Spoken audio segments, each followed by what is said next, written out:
और उसमें जितने एक्सपर्ट्स हैं, जितने हमारे एग्रीकल्चर यूनिवर्सिटी के लोग हैं, हॉर्टिकल्चर यूनिवर्सिटी के लोग हैं, नॉन ऑफिशियल जो प्रगतिशील किसान हैं और डिपार्टमेंट के कई 4-5 डिपार्टमेंट के हमारे अधिकारी उसमें सब शामिल हैं।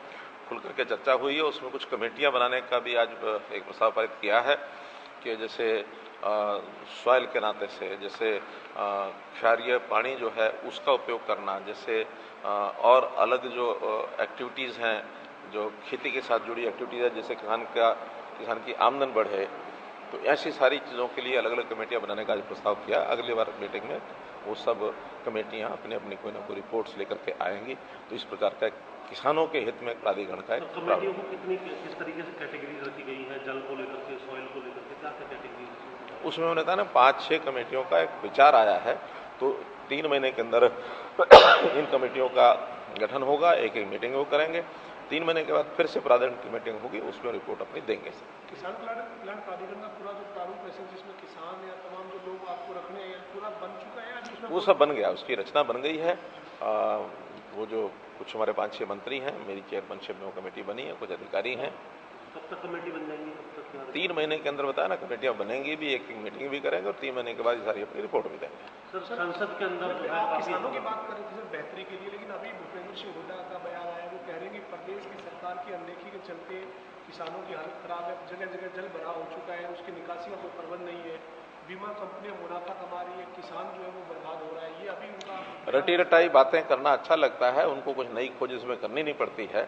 वर्षा के दिनों में पानी भी भरेगा, वर्षा के दिनों में पानी निकाला भी जाता है, वर्षा के दिनों में इस प्रकार की सारी बातें हर समय होती हैं।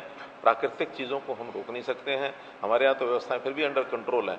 अब देखिए मध्य प्रदेश है, महाराष्ट्र है, बिहार है, कितने प्रदेश हैं इसके अंदर बाढ़ के अंदर बहुत कुछ नुकसान हो रहा है, लेकिन ये वर्षा के दिनों में ये हर वर्ष होता है और हर वर्ष हम उसकी मुस्तैदी से उसकी व्यवस्था करते हैं। और अगस्त के महीने में जब बरसात थोड़ा रुकती है उसके बाद सारा पानी नेचुरल फ्लो के नाते ड्रेन आउट अपने आप होता है, बाकी जहाँ पानी रुक जाता है उसको फिर पंपिंग सेट के द्वारा पंप आउट करते हैं। तो वो सारी तैयारियां हमारी हैं, किसी को भी इस प्रकार की तकलीफ नहीं आएगी कि पानी में खड़ा रहेगा।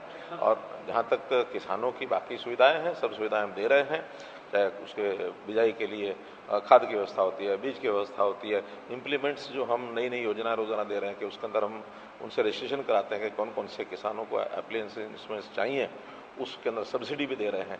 इसलिए किसान को कहीं कोई परेशानी नहीं है, केवल परेशानी है तो विपक्ष के नेताओं को है, इसलिए कुछ ना कुछ बोलना इसलिए बोलते हैं। सर, संसद के अंदर अगर हम बात करें विपक्ष की तरफ से जिस प्रकार से राष्ट्रपति द्रौपदी मुर्मू जो को लेकर के जो कल शब्द इस्तेमाल किए गए, आज भी हंगामा देखने के लिए मिला, राष्ट्रपति जैसा शब्द जो अशोभनीय शब्द जो बोला गया अधीर रंजन चौधरी की तरफ से, इसको लेकर के आप क्या कहेंगे? और एक और जो है देखिए पहली बात तो यह है कि संसदीय मर्यादाएं ये रखना बहुत ज़रूरी है, और जब भी कोई संसदीय मर्यादा को तोड़ करके किसी प्रकार की भाषा का उपयोग करेंगे तो संसद में तो उनको जवाब दिया ही जाएगा, बाहर भी दिया जाएगा, पार्टी के नाते दिया जाएगा, लोग भी जवाब देंगे। इस प्रकार से एक अच्छा चयन राष्ट्रपति महोदया जिस प्रकार से वो किया गया है कि एक आदिवासी महिला को और पहली बार देश में एक राष्ट्रपति के नाते से ये संवैधानिक पद दिया गया है, और सब लोगों ने यानी विधायकों ने वोटिंग के द्वारा दिया है। तो इस प्रकार ये शब्दावली का उपयोग करना किसी के द्वारा भी किया गया हो निंदनीय है, और इसका जवाब जो है हर स्तर पर दिया जाएगा, कतई बर्दाश्त नहीं किया जाएगा। पार्टी के अध्यक्ष सोनिया गांधी उनसे माफी मांगने के लिए आप कहेंगे कि ऐसा क्योंकि अपने आप में सबसे बड़ा ऑफिस है, पार्लियामेंट के अंदर सब चीज़ों को देखा जा रहा है, और हमारी राष्ट्रीय इकाई है उन सब चीज़ों को देख रही है, राष्ट्रीय इकाई सब चीज़ें ठीक करेगी। हर घर तिरंगा अभियान जो है सब देश भर में प्रधानमंत्री नरेंद्र मोदी ने आह्वान किया है, हरियाणा सरकार आप भी लगातार लगे हुए हैं, क्या किस तरह से तैयारी चल रही है सर हर घर तिरंगा अभियान की? अमृत महोत्सव इस बार जो हम 75 साल की आज़ादी मिलने के बाद जो सारे देश भर में वातावरण बनाया जा रहा है, उसमें यही है कि देश के सामान्य नागरिक में, युवाओं में कैसे देशभक्ति का भाव ये जागृत हो, देश के साथ अपने आप को वो जोड़ें। और जब देशभक्ति के भाव के नाते से समाज जब काम करने लगता है तो देश की प्रगति अपने आप बहुत चीज़ों में होती है, सोच बदलने का विषय होता है।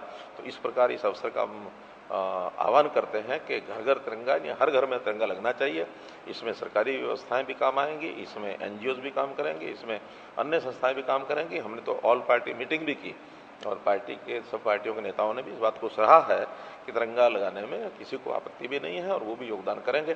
ज़्यादा ज़्यादा लोग अपने घरों पर 13, 14, 15 3 दिन का ये अभियान है, झंडा लगाएं। झंडे उपलब्ध करा दिए गए हैं सब जगह, उसकी जो व्यवस्था बांधने की, डंडे लगाने की, वो भी सब चल रही है और मैं समझता हूँ कि ये सारा अभियान बहुत अच्छे सफल तरीके से पूरा होगा। सर, बुढ़ापा पेंशन एक बड़ा विषय बनाया जा रहा है। एक और जजपा के प्रधान महासचिव है, वो भी ये कह रहे हैं कि जिनकी सम्मान पेंशन जिनको दी गई है उनकी काटनी नहीं चाहिए, सम्मान के तौर पर है। दूसरी तरफ आपने जो खाका तैयार किया गया वो इनकम के आधार पर है। तो देखिए, हमने इनकम के आधार पर नहीं किया।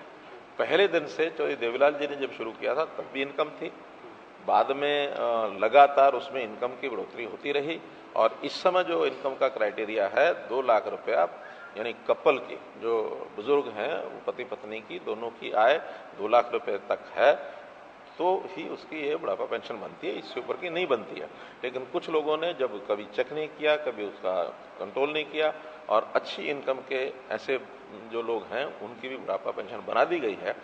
अब नई पेंशन अगर बनानी है तो आखिर बजट के अंदर ही सारा कुछ रखना पड़ेगा। जो पात्र नहीं है उनको पेंशन न मिले, पात्र जो हैं उनको पेंशन मिले और चाहे बुढ़ापा पेंशन है या कोई और सुविधाएं हैं, जो भी उसके पात्र लोग हैं, गरीबी रेखा के नीचे के जो लोग हैं, चाहे राशन की बात है, चाहे अन्य फीस माफ़ी की बात है, सब चीज़ें हैं। और जैसे फीस माफ़ी के बारे में बहुत सी चर्चा हो रही है कि सरकारी स्कूलों में तो फीस लेने लग गए हैं, प्राइवेट स्कूलों को जो है रियम्बर्स करने लग गए हैं। हमारा एक फार्मूला है कि 1,80,000 रुपये से नीचे के परिवारों से जो बच्चे पढ़ते हैं, चाहे वो सरकारी स्कूल में हो चाहे प्राइवेट स्कूलों में हो, पहले प्राइवेट स्कूलों में उनको फीस देनी पड़ती थी, हमने उनको भी एक अवसर दिया कि अब आपकी फीस भी सरकार जो है रियम्बर्स करेगी। इसलिए किसी प्रकार के ये नाप शनाप जो प्रचार किया जा रहा है कि सरकारी में फीस ली जा रही है, सरकारी जो स्कूल हैं संस्कृति मॉडल स्कूल, उसी में प्रावधान किया है कि जो 1,80,000 से ऊपर के परिवार हैं, आखिर स्कूलों की व्यवस्थाएं अलग से की गई हैं, वहीं उन छात्रों के लिए स्कूल के लिए निधि इकट्ठी की गई है।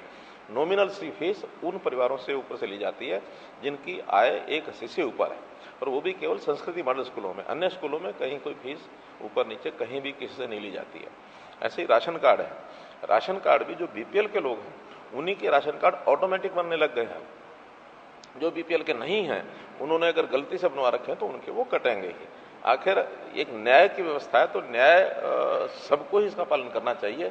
कोई भी व्यक्ति सरकार से लाभ जो पात्र नहीं है वो नहीं उठाना चाहिए, ऐसी मेरी उनसे अपील भी है। एक विषय और मैं आपको जानकारी के लिए देता हूँ, आपको जानकारी मिली होगी, राई स्कूल में 2 बच्चों का विषय, वो 2 बच्चे कल जो है वो स्कूल से निकले थे, व्यक्तिगत कारण कोई भी रहे होंगे लेकिन दीवार फांद करके वो चले गए। दोनों बच्चे जयपुर में मिल गए हैं। उनके रिश्तेदार, एक तो परिवार है ही जयपुर का, राजस्थान का है, एक परिवार पानीपत का है। वो दोनों बच्चे मिल करके और अपने रिश्तेदारों के यहाँ चले गए थे, वहाँ से वो मिल गए हैं और शाम तक कल सवेरे स्कूल में उपस्थित हो जाएंगे।